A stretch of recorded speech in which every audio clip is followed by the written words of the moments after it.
So using the van der Waals equation of state.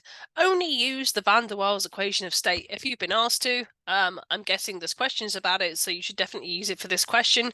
But generally speaking, you will be either explicitly told the gas is not ideal, or it is a real gas, or use the van der Waals equation, okay? The conditions under which you would normally need to use the van der Waals equation is very high pressure or low temperature, okay? Because these conditions, well, high pressure means you get more collisions than you'd be expecting. Intermolecular forces matter. Same thing with low temperature, because the gases have less kinetic energy, then whatever intermolecular actions occur actually attenuate the movement of the particles more than you'd predict by the ideal gas expression. Okay, so basically this is PV equals nRT, our friend, but we've just got this little adjustment made to the pressure and to the volume with these little addendums here, okay? So A and B are constants. ALEKS asks you what the units are of these, so you can work it out one time with dimensional analysis, okay? But honestly, I'm perfectly happy if you just tell me it's liter squares, atmospheres per mole squared. So hang on, if that'll give me the right thing. So liter squared, atmospheres per mole squared, okay? Values of A and B, if I was going to ask you in class to solve this, I'd either give them to you or look them up in the table. The units of B are liters per mole. So liters moles to the -1. So you can work it out one time with dimensional analysis if you like for fun, just by plugging the units into PV equals nRT. It's got to cancel with P, right? And it's got to cancel with V, okay, in order to make that work. All right, so we've been given the numerical values for water. Another thing that ALEKS does, which you might freak out about, is it gives you the molar volume instead of just the number of moles and the volume. Well, this is how I like to deal with that, is if you have a molar volume, look at the units. It's liters per mole, okay? So if you let N equals 1 mole, because that makes the math easy, and you've got a molar volume, which is 0.275 liters for every 1 mole, well, I guess you could multiply that by the number of moles you have, to get your volume of 0.275 liters.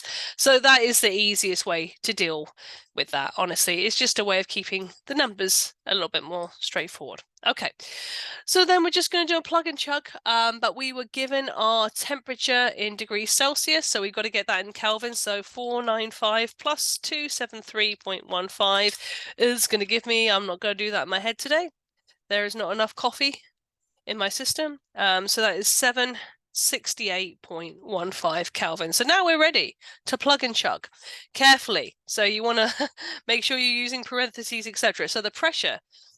Oh, I've got to rearrange and solve for pressure as well. My bad. So what we're going to have to do then is we're going to have to divide both sides by that V minus NB. That's a good idea first, right? So AN squared over V squared equals, where are we? There we are, equals nRT, and then we're just going to divide that by the V minus NB to get rid of that bit. Okay, so we're halfway there. And then we want to get rid of this AN squared over V squared nonsense, right? So we just are solving for P. So pressure then is equal to nRT over V minus NB. And then that plus AN squared over V squared is going to become a minus AN squared over V squared. All right, so when you're putting this in calculators, etc., you're probably going to want to use more parentheses than you ever thought possible, right? So N is 1 mole. R is our gas constant, 0.08206 liters atmospheres per mole per Kelvin. We just got our temperature in Kelvin, which was 768.15 Kelvin, and divide that by V minus MB. So the volume was 0.275 liters times NB, so 1 mole times B is 0.0305 liters per mole. So you can see how our units are going to cancel out there, right? On the bottom there. Lovely. Oh, I picked the wrong color for today, didn't I? Okay, so that is going to be our first bracket. And honestly, I would suggest sort of doing it in 2 brackets if you're not at all sure about how your calculator is going to deal. So that's the nRT over V minus NB, and we're going to subtract from that the AN squared over V squared term. So A for the water we was given as 5.464, and that is liters squared atmospheres per mole squared times N squared, so that is 1 mole squared. Okay, so that's going to cancel out with our per mole squared. Lovely stuff. All right, and then on the bottom we've got V squared, and our volume was 0.275 liters. And remember that is squared, so 0.275 liters times 0.275 liters. Don't forget to square the number as well as the units. Otherwise you'll be sad. We'll all be sad. Okay, so if you plug that into your calculator, you should end up with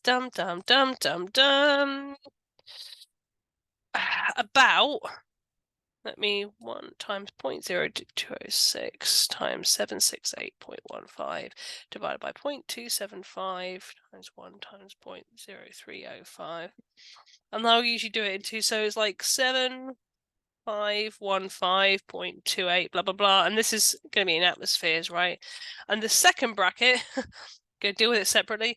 5.464 times 1 divided by 0.275 squared. Hopefully I haven't stuffed this up on my calculator. 72.25 atmospheres. I do think I've stuffed that up on my calculator, actually. That seems kind of wrong. Hang on. Let me just make sure I haven't stuffed that up. Okay, found it. So the problem is I wrote a time sign here instead of doing the minus NB, right? So there should be a minus here. So I'm just going to go in and like overwrite this in a different color so you can see what I mean. There should be a minus sign, right? Because it's coming from this. And I don't know why. I just times it because I was talking. Okay, so that then would make this number not so scarily massive. So 1 times 0.08206 times 768.15 divided by 0.275 minus 1 times 0.0305 gives me 257.81 atmospheres. That sounds a bit more like it. So 257.81. This is why it's really good to like write down your workings. Especially when you have like a big calculation. So what do I end up with then? Let's see. I know I came up with something silly there. Okay.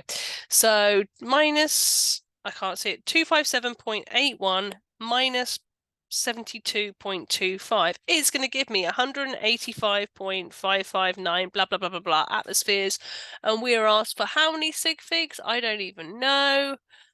What have we got there? 3 sig figs. So to 3 sig figs, that is 186 atmospheres. Yeah, 186 atmospheres. So then we're asked to compare and contrast with the ideal gas equation, which is our friend PV equals nRT. This guy right here. So we're going to rearrange and solve for P and see if there's a difference. Now, 186 to me sounds like a high pressure. So I would suspect we may see some deviation. Sometimes you might solve this and you don't, right? So nRT over V. So again, I know it's given us the molar volume, but we're just going to say that, hey, that is 1 mole of gas present.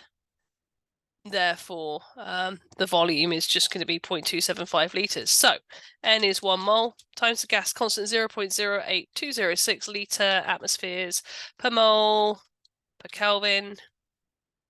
The temperature in Kelvin was 768.15 Kelvin. And then we're going to divide that by the volume of 0.275 liters.